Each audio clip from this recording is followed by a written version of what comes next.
All right, welcome back. Didier, how you doing, sir? I am well. Great to see you again, Al.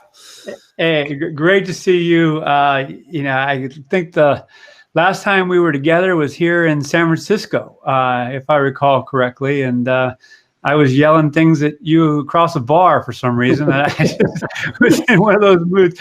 But reality is that you've taken, what was it, 2013 that you won Hot New Startup at HR Tech or something like that? Yeah. And now you got this, massive thing called Culture Amp, which has a global footprint, and you've been rocking it. And to see you go from there to where you are now is just, it's been beautiful to see, particularly because you've taken such a humanistic approach. You care about people. You have your own family. You often cite stories about how work and life impact your family. So, with that brief introduction, you mind introducing yourself a bit further and a little bit about what you want to talk about today? Yeah, thanks, Al. For those that don't know me, I'm the CEO and founder at Culture Amp.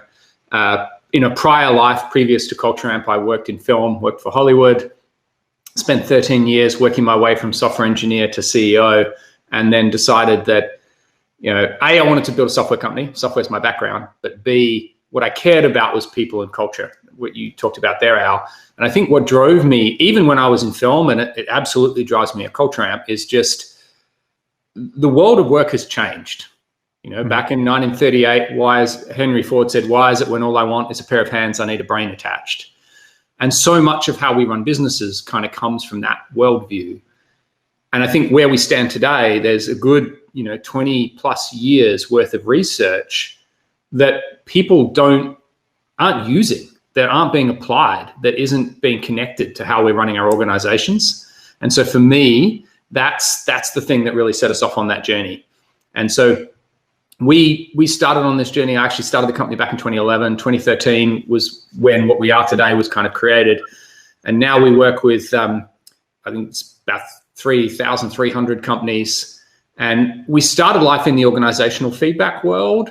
Some people may know a couple of years ago, we acquired Zagata and rolled that into how we talk about individual feedback. So now we really think about a full platform of how do we help you collect data anywhere in the employee experience, whether at the individual or the organizational level? How do you combine that data to drive insight? And then the thing that I'm the most excited about and probably the most interested in is how do you use that to actually drive behavior change? And so some of the stuff I was really keen to talk about today, I love the people data for good line that PAFOW stands for. And you and I have talked about this, and I've talked to David and others. I think the world we've just been through has taught us a lot. And in many ways, I think people and culture is what I would call a second and third beneficiary from it, in that the first 6-12 months was everyone figuring out how to actually get online from home. So, Zoom and online whiteboarding and all that sort of stuff was instrumental. Now, I think we're into that phase where people are like, okay, I'm online from home and there's some good and there's some bad. And poor managers are now getting crushed into these, into the ground, trying to deliver both what the org needs and what the individual needs. So how do we marshal everything that we know about people and culture to help organizations lean into this and do this well? So that's something I'm keen to talk about. Happy to talk about what we've been doing on the behavior change front. There's some research that we're doing that I'd love to share and love to see if there's people in the audience or part of the broader community that might be interested in doing some of that with us. Because you said we're not just a product company. We want to be a mission and we want to go on that with people. Well, yeah. Well, let's jump into it. And by the way, for those who are participating, if you want to ask a question, you can do so in the feed or the Q&A section, and we'll do our best to get to it. And so Didier, this is where, I really want to start with you. And because when I recall first seeing Culture Amp as an app or as a tool, it was the idea that we could take a survey on an app. And I remember a slider, which was kind of like an innovative thing back then. And it was the idea too, from a research geek, what do we want?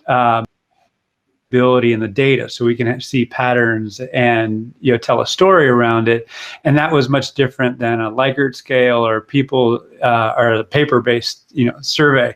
So you've gone from that place to this very mission-driven community, as well as a set of tools that support mission-driven organizations. So I just want to number one, compliment you and call it out. Number two, given the evolution that you've gone on over the past 7, 8 years or so, what do you look back on and say, this has really been our point of distinction? Because quite frankly, and I think I shared this with you, I was like, the survey space is crowded. There's a lot of players in here, and here's this upstart innovator who, and again, fast forward, I'm a knucklehead because you're sitting on this massive company now that's making great things happen. So, what are you happy that you did, that you placed your bet and believed that this could be done differently and better? It's a great question. So I think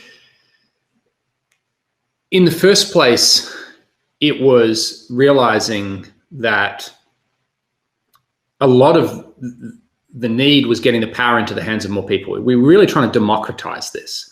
So you're right. When we started Culture Amp, you had Aon Hewitt, you had Towers Watson, you had Connexa, you had lots of small boutique consultancies, you had Sirota. And what was interesting is over the years, many of them ended up getting acquired by insurance companies or by large tech companies.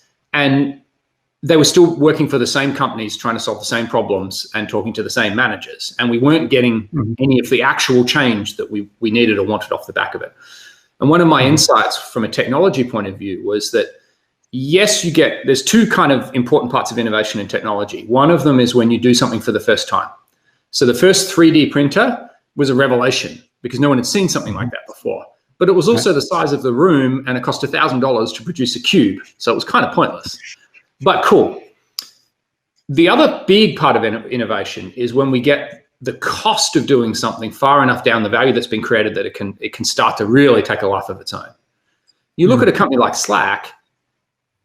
In many ways, Slack didn't do anything new that ICQ or any of AIM and many of those early messengers did. But what they did was they packaged it up and they delivered it in a way that took all the friction out.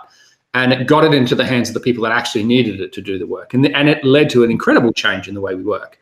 And so for me, I think that was the insight and Dr. Jason McPherson, who's our chief scientist, when we started working together, he said something to me where he said, user experience is an overlooked element of statistical validity.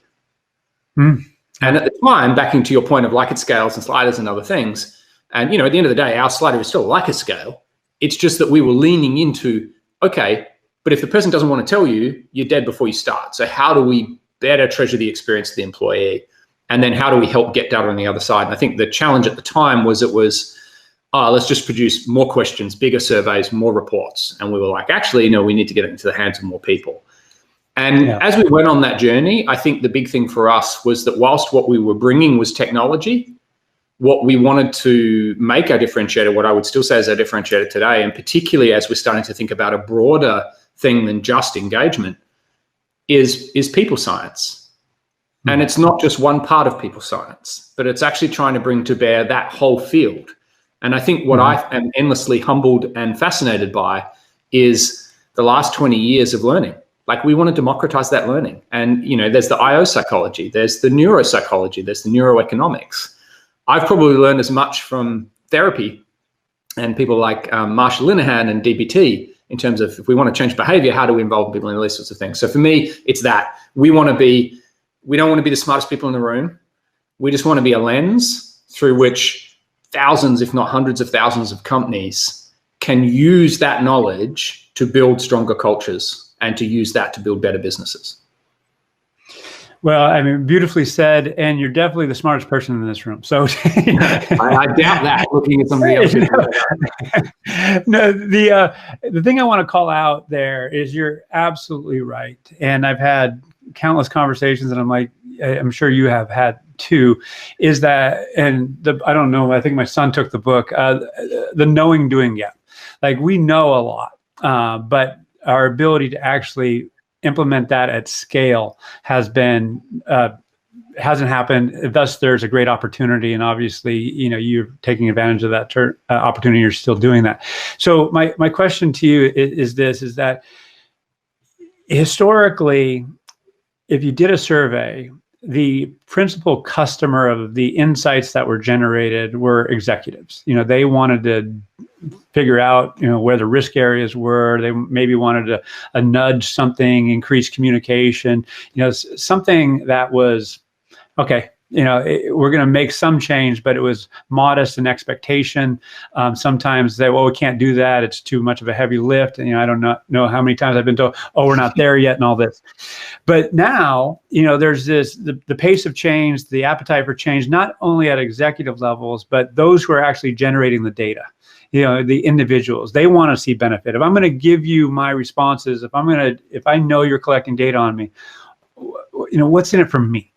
So can you speak to that, delivering value back to those people who are actually, taking the surveys themselves?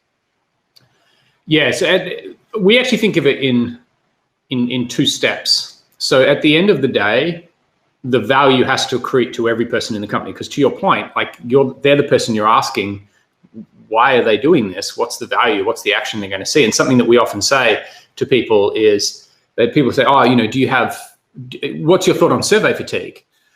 I'm like, actually, it's not generally survey fatigue that is the problem. It's a lack of action fatigue. Mm-hmm. People keep telling you when you don't do anything with it. Now, that's not to diminish how hard it is to often act on these things. And I think the line that we have to figure out how to run down, I actually shared this quote with my team half an hour ago in our all camp, because we were about to go into our own internal performance sync. And so I was sharing the Brené Brown quote, where she says, if we don't seek feedback, we won't grow. So if we stop listening to it, we'll stop growing. If we shield ourselves, we'll stop growing. But if we engage with all feedback, regardless of its quality and its intention, we will armor up and we won't be able to use that feedback.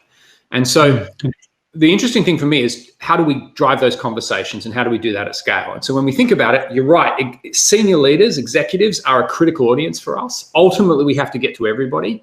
What we've realized over the last 2 or 3 years is that the tipping point on this is managers, and the last 12 months has made this even doubly so. These are the people that are both being asked to do so much more and are less equipped than ever to be able to do it. Yeah. So how do we meet them and how do we help them go on this journey? And so when we think about like our internal strategy, and I'm happy to share this with everybody, is make HR successful by making managers successful. People and culture has a huge role to play in improving the capability of organizations to make better decisions around the data that we're getting around our people. They're good at that. They're experts at that. They have a lot of skills and capability. But at the end of the day, it's the people that are actually running the teams. It's the people that are actually running the org. They're the people that are going to make the decisions that the culture is going to live and die on. So how do we get to them?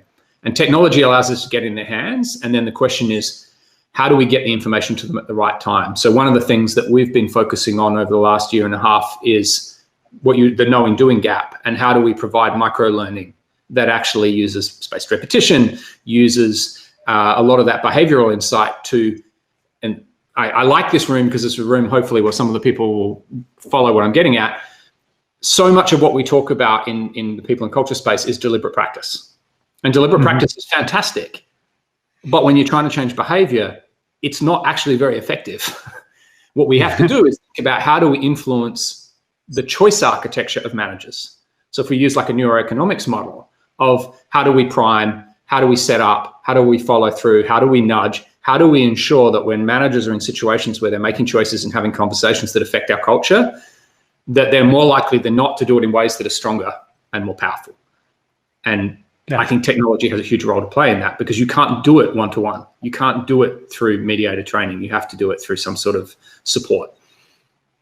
Yeah, I love the way you're thinking about that for a lot of reasons. Many are just taking this kind of, I don't know if it translates in Australia, but a peanut butter approach where, you're just trying to, okay, you have this big bucket of managers, this big persona that you're trying to influence, and you're not appreciating the intricacies, the personal experience of different dimensions like geography or tenure or all these other dimensions that might affect how they consume information about who they're leading.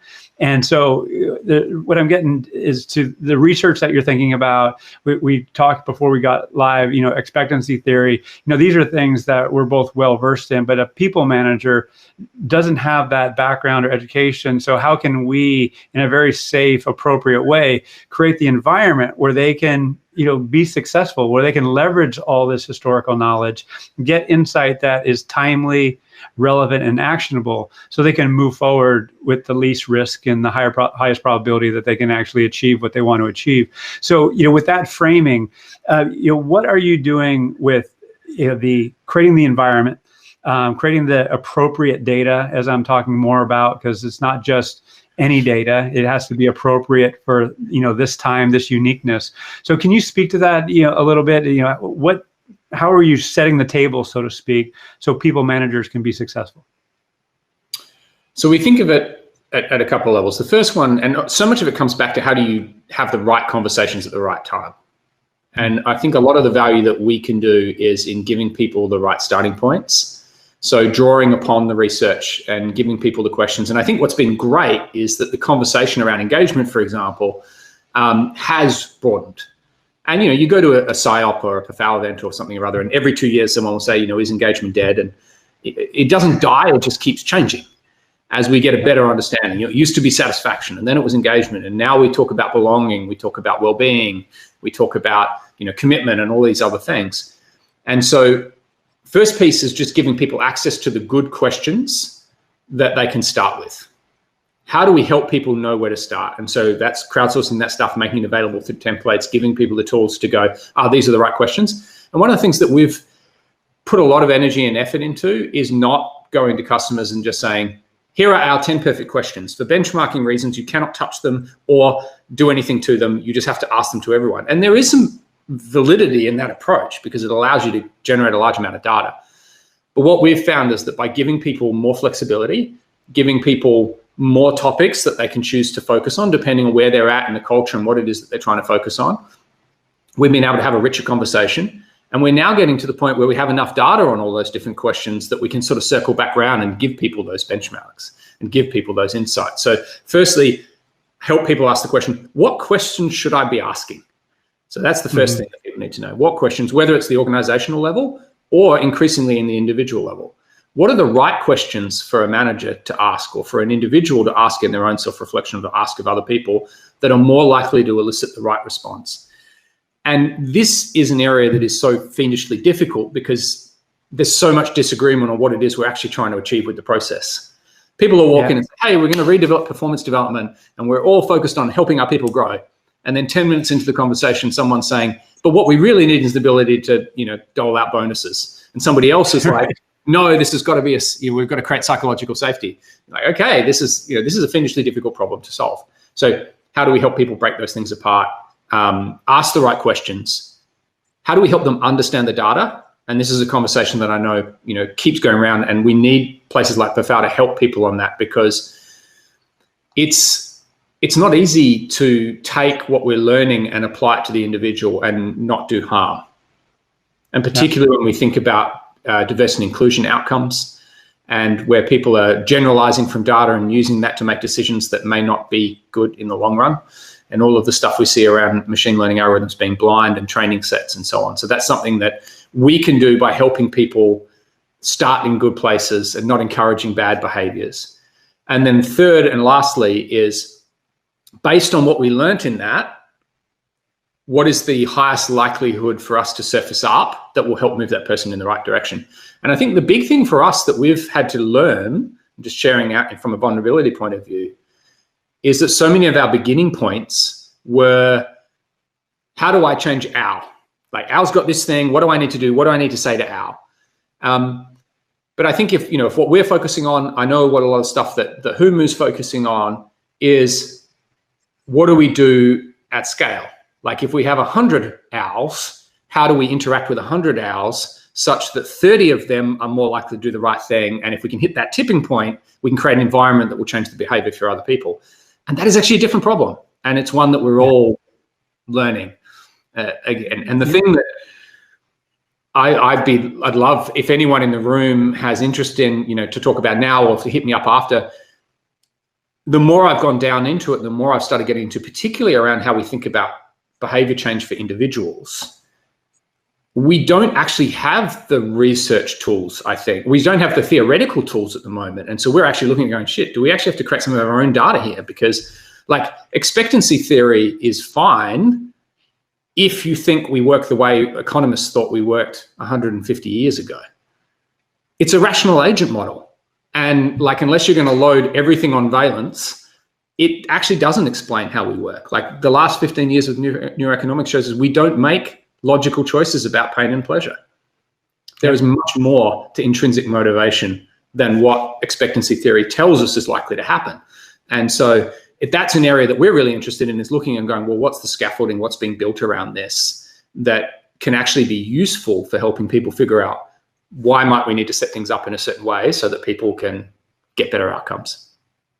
Yeah, good for you for calling that out, because number one, I couldn't agree more. Number two, given two primary factors, but I'll say there's dozens, if not hundreds, if not thousands.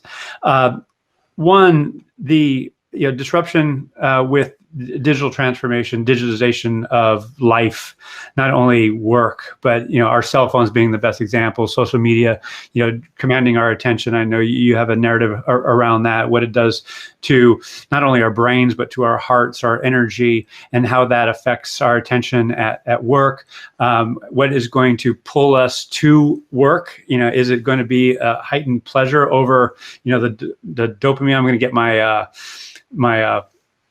I was about to say enzyme. Oh, I need my daughter right here, right now. She's the biologist in the family. Yeah. But you get the idea. It's very transactional existence that we're dealing with. The other thing is, and it's related, is generational. So I often say that I grew up in what I call the suck it up generation. It's like, you're lucky to have a job. This is what it entails. You just go do it. And now, particularly high value talent, if they're younger in their 20s and 30s, they're like, you know what? I'm not going to do that. No. I got options. Obviously, the pandemic has put a calm on that, other options thing. But for the most part, over time, organizations are not going to be competitive with high value talent unless they figure out, what is truly attractive in terms of a work experience for them. So is that what you're trying to get at? Is what is really going to attract people's focus, workers' focus over time? And so organizations and people managers specifically can create environments where people can excel and get in that flow that everyone wants to get in? I think, yes, all of the above. I mean, there are so many challenges here. And I saw James Kelly asked a question around the role of experiential learning and what does that play in this. And so the first thing is, I have to say, I am not an expert in any of these things. I'm not an expert in psychology. I'm not an expert in people analytics. I'm not an expert in pedagogy and learning methodology. I'm a bowerbird that loves to learn from others and try and figure out how to pull this stuff together. And so what I think about here is we have this huge opportunity to lean into the fact that work needs to matter. People are increasingly seeing work as being probably an unhealthy thing in many ways. It's having to fill a gap in a lot of other areas. And it's becoming a place that actually can drive, or needs to drive reflection. It needs to drive these other things. So if we sit down and say, well, how do we better design our workplaces to do that? We then also have to ask ourselves, how do we equip people with the tools to survive in that? And so that's where I think it gets really interesting, because a lot of those tools are hard. And so I read some really interesting research on diversity. And one of the stuff that they were saying was diverse teams were more successful than other teams, not because they were diverse, but because they required the building of muscles and skills because they were diverse. You had to be better at navigating conflict. You had to be better at creating space for others. And it was those skills that were leading to the better outcomes. So diversity required a different culture, a different environment that itself was a more successful culture. But the really interesting insight for me was that when you ask people to rate themselves, those people that were doing better actually self-rated lower. So what we're seeing now when people are leaning into building better cultures is that they're actually feeling worse. that they're not getting the dopamine hit of skyrocketing engagement scores and other things because they're leaning into really hard problems. And so solve those problems, we have to help, build them up and give them skills and just keep working on them. And that's why I think therapy, and it sounds really sad, but therapy is such an interesting place to look at, because talk therapy has actually spent a long time trying to figure out how to equip people with tools to make progress against really hard goals. And I remember reading the motivational interviewing book and being blown away that, like, the problems we have in the workplace of how do I get this person to, play more nicely with other people in the team? That's a difficult problem. Helping somebody deal with substance abuse addiction, that is a whole nother level. And so I think there's a lot for us to learn in terms of all learning, therapy, and different areas in terms of the tools that we need to give people in the workplace to help them be more successful as employees, but also as humans. And that's something that we're seeing a demand for. And I think in the last year, that's been one of the huge things that's come up, is that there are very few companies that don't feel that they have an obligation to take care of the well-being of their employees in the world that we are in. Yeah. And I feel like the whole world's jumped 10 years on remote working, on well-being, and if mental well-being is not there yet, it will be, because people are hurting so badly right now. No one thrived last year. We're seeing everyone struggle. Yeah, no, I couldn't agree more. And there was a presentation this morning. I'll forward it to you after the fact, with Tricia Ferris and Erica. Anyway, I'm not going to remember her last name, but I'll send it to you because it focused on that particular topic, mental health and well-being. Unmind is the name of the firm out of the UK. Yes. Yeah, they're doing some great stuff. Yeah, they're doing great stuff. I couldn't agree more. So here's where I want to.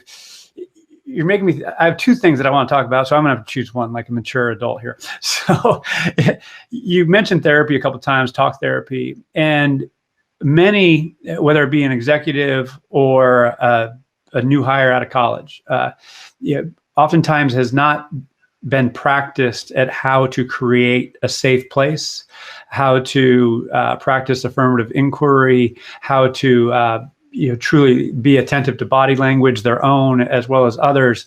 And then it invites the question, well, if I'm an employer, do I have a responsibility to develop those skills, assess for those skills?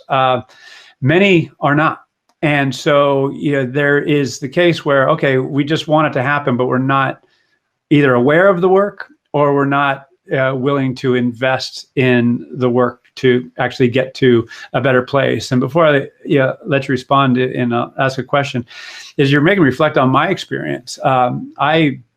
I'll shamelessly say, when I came back from the Soviet Union after 5 years, or former Soviet Union, I'm not that old, in 2000, I started seeing a therapist. And I remember that I sat in front of this therapist. I was like, my partner, the mom of our two kids, what are you going to talk to the therapist about tomorrow?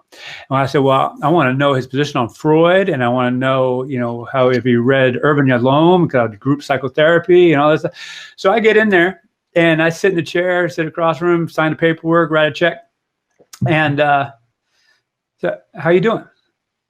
And I just started crying, and then he goes, hey, it's okay. You're safe. I'm safe. And I started, and I was like, I had no idea what was happening to me.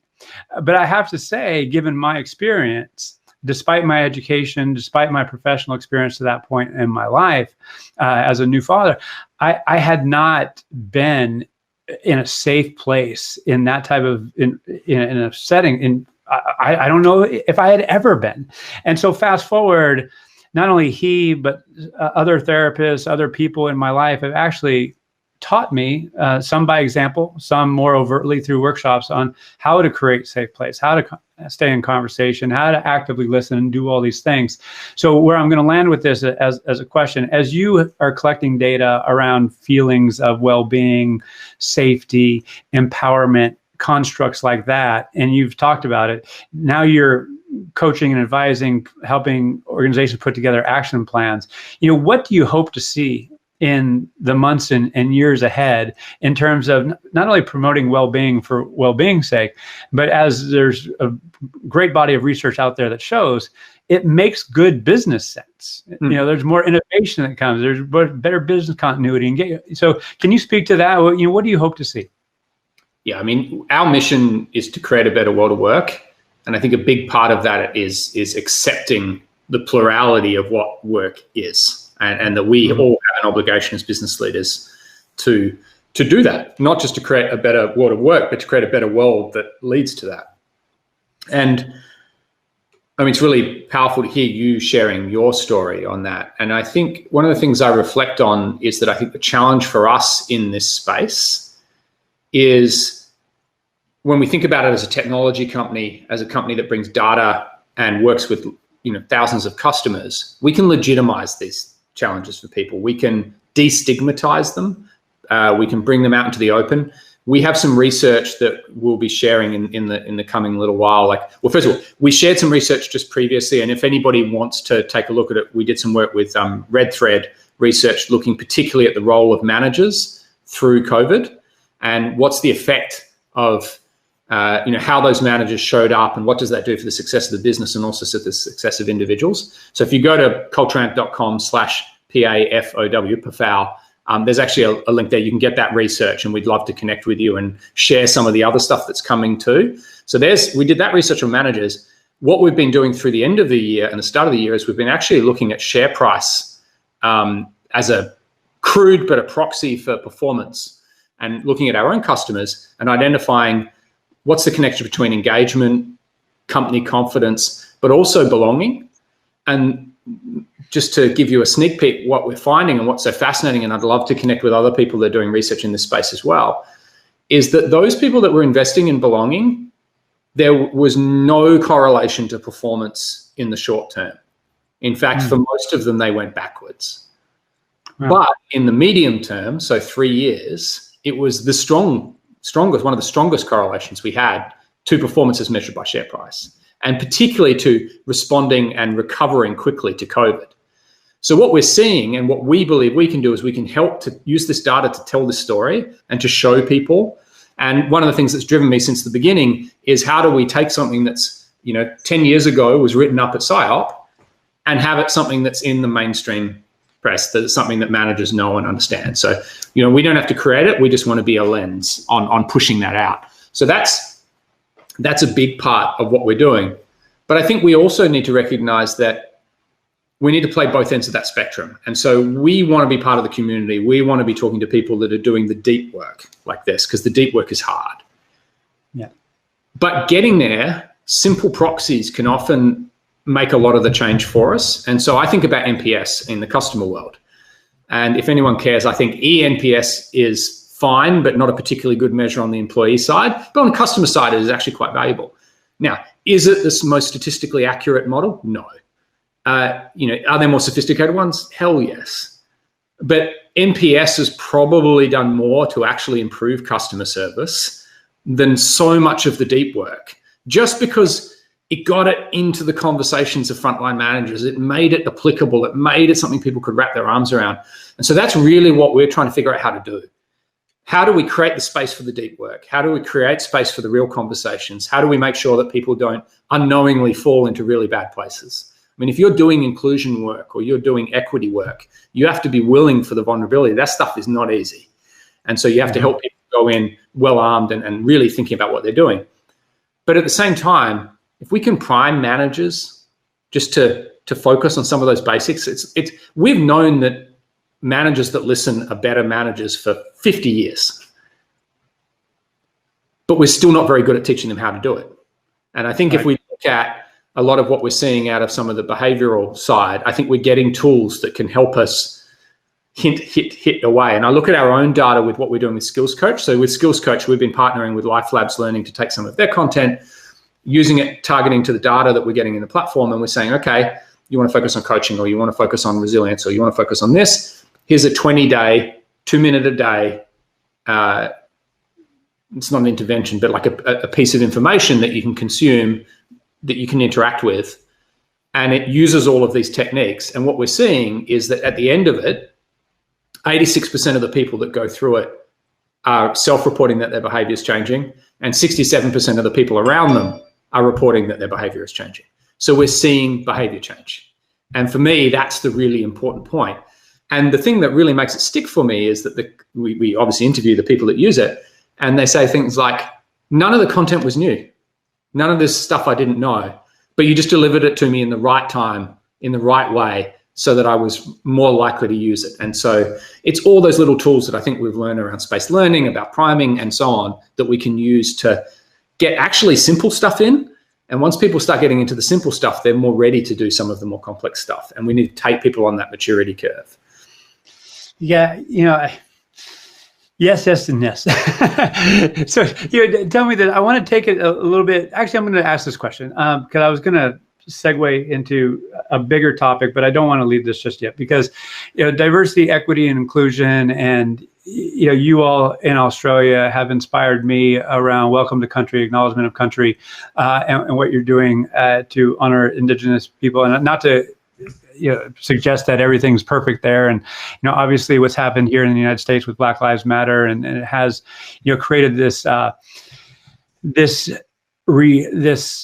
impetus for I would say, I'll just say what came to mind: radical change. So there have been chief diversity officers for 20 plus years, and they haven't had many resources, and they haven't had a mandate, despite the lip service executives have given.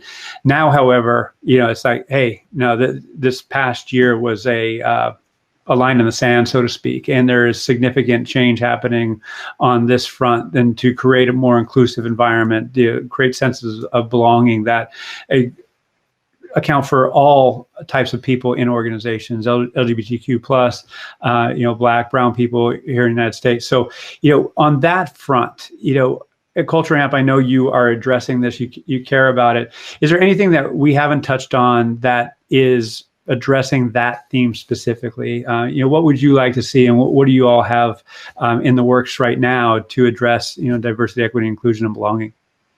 There is so much that we need to do here. And I think we can bring data to bear to be helpful. I mean, today we look to help people through just simple things like giving them majority-minority splits in the platform. Like, let's start by understanding the difference in experiences between people, in your organizations. And the welcome to country's been something that I've really loved being taken up. We've taken it on as a global thing at Culture Amp now, so we do it in all of our locations. And just that process of actually learning and going, I have no idea where this land's come from. Where did this land come from? Who are these people that I should pay respect to? It's been a really humbling experience.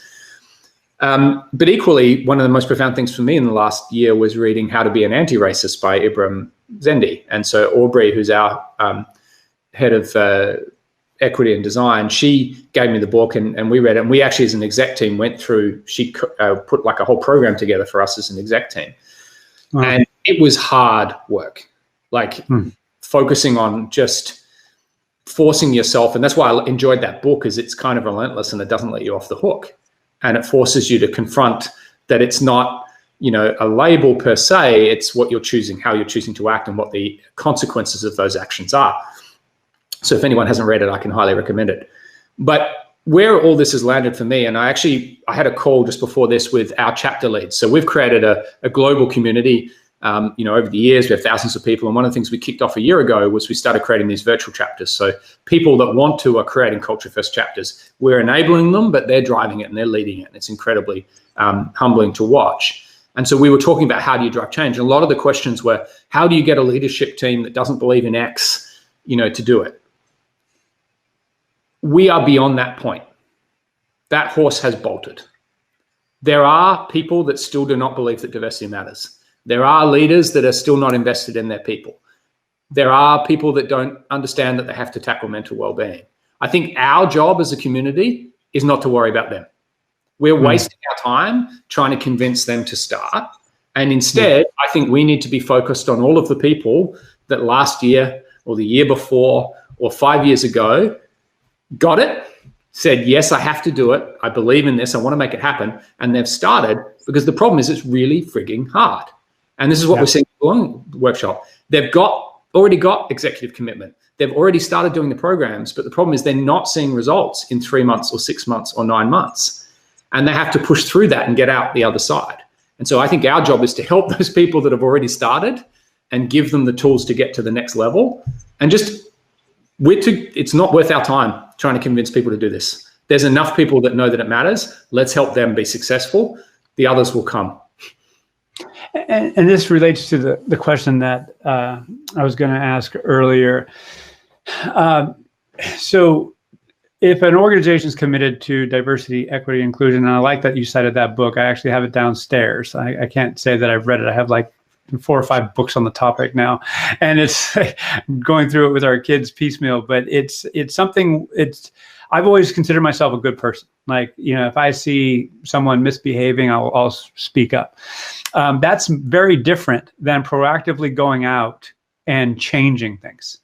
And so what's called for now is proactively going out and changing things, particularly if you're an organizational leader. You have a responsibility to your organization as well as to the people within it to create this safe environment. So it's not passive. And I think that's how diversity, equity, and inclusion was viewed historically, as kind of a passive pursuit as opposed to a proactive pursuit. So with that framing, doing analytics, asking questions via surveys, doing all types of analytical techniques can shed light on where people don't feel safe or included, where misbehavior is prominent. So therein goes, tools like Culture Amp and people analytics professionals. So can you speak to not only within diversity, equity, and inclusion, but we need to be creative in identifying appropriate data. So we can, highlight things that are good and highlight things that are, not good. And sometimes the data doesn't exist yet. Would you, agree with that? And if so, can you build some color around it in terms of what you're doing, what you would advocate an organization do to find the appropriate data? I love that use of the word appropriate, because I think it taps right into all of these challenges we have around the ethical use of data and what we have the right to ask and what are we going to do with that data. And on the one hand, I hate all of the GDPR stuff because it just makes people's life living hell as a HR tech company trying to comply with everything. But on the other hand, I love the intention of it, which is don't collect data without a clear understanding of how it's going to be useful for the person who gave it to you. And this is a fundamental shift from how we've thought about data to date. Like so on before, it was collect it in case you need it. Collect as much data as you can, and then really smart people will find really intelligent things to do with it. That was before you said intelligent, by the way.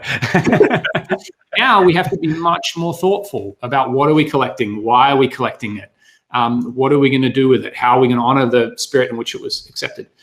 And so I think for me, the most powerful use of that data is to tell better stories, to tell more appropriate stories, for us to be able to use that analytic insight to go, hey, we have, because the journey to diversity and inclusion is an endless one. Many people start and go, wow, we really don't have many women in the company. And then they realize that gender balance has started to improve, but they're still all a class of Stanford and they're still all the same social class. And then there's racial things. And then there's, age discrimination is rife in the tech industry. So you look at it and go, no matter where you start, it's an endless journey. And what data can do is it can help us go, look, well done. We've made progress. We've improved the experience for this group of people, but it's exposed the challenges over here. And it's exposed these experiences, which are not what we want. And we need to help those people have the same experiences. And so when I think about culture, I always think about 2 axes. On one axis, when it's good, how good is it? And so one thing you're doing is striving to build a strong, powerful culture that delivers results, that delivers, I say brand as a promise to a customer, culture's delivering on that promise. How good can the culture be? And then the second axis is how accessible is that culture to everyone at your org? And that's often the question, a D&I question that we really need to lean into. So for me, the real power in analytics is the ability to tell better stories that can compel us to act. The real challenge with analytic data And I remember D. Ray McKesson spoke at our Culture First Global, and one of the things he said that really hit home to me is he says, sometimes one has to be enough. One person's lived experience has to be enough for us to act. And when we say, okay, I know that's your experience, but we need to check the data to make sure that the data corroborates that. Otherwise, we can't spare the time and the energy and the resources. That's also the downside, which is that the more accurate the data, often the easier it is to explain why we don't have to deal with it. The more we can slice and dice it, the more we can sit down and go, well, we've looked at it and really there's only 3 people being affected by that. That's confounded by these other things. And, until we see more data.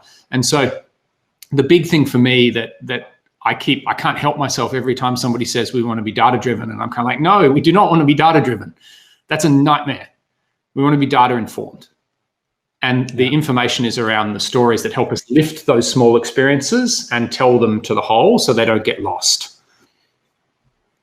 Yeah, love it. I mean, we've known each other for a number of years now, and I am just taken by the evolution of your narratives, of where that lands that right there. But it's really, you've gone from aspiring to do things to actually doing things. And that is not an easy thing to do. So, kudos for you for not only achieving what you set out to do and nudging the world in a positive direction and through, the virtuous service of your customers, but also keeping pushing forward. So, I applaud you for that. We have a few more minutes here. Anything else that you want to highlight, before we sign off? Thank you. You've been on this journey as well. Like, it's been so great to see you at several of these steps along the way. And you're very kind to say what you've said, because I feel like now I'm at the consciously incompetent phase. I get it. We have the technology and we have the data, but we're still not yet getting it to where we need to be. So once again, I shared that link, the PAFOW. I'd love to connect with anyone in here. As an organization, we believe in open science. Obviously our data, our customers' data is confidential, but the learnings, we love to collaborate with other people. We'd love to talk to people about belonging research. We'd love to talk to people about connection between engagement and share price. We'd love to talk to people about motivation and theory, and where all that goes and how we use that to build better performance development cycles. I'm a student. I'm a lifetime learner, and I want to learn from everyone in the room, and I look forward to making those connections. So thank you for giving me the opportunity to talk. Oh, of course, Didier. And, I am a fellow learner, and, even though you are a learner, you are teaching and giving as well. So thank you for, what you do. Thank you for your continued commitment. And, let's stay in touch. You be well. Yeah. I will. Thank you, Al. And thank you all. Thanks. Thank you all.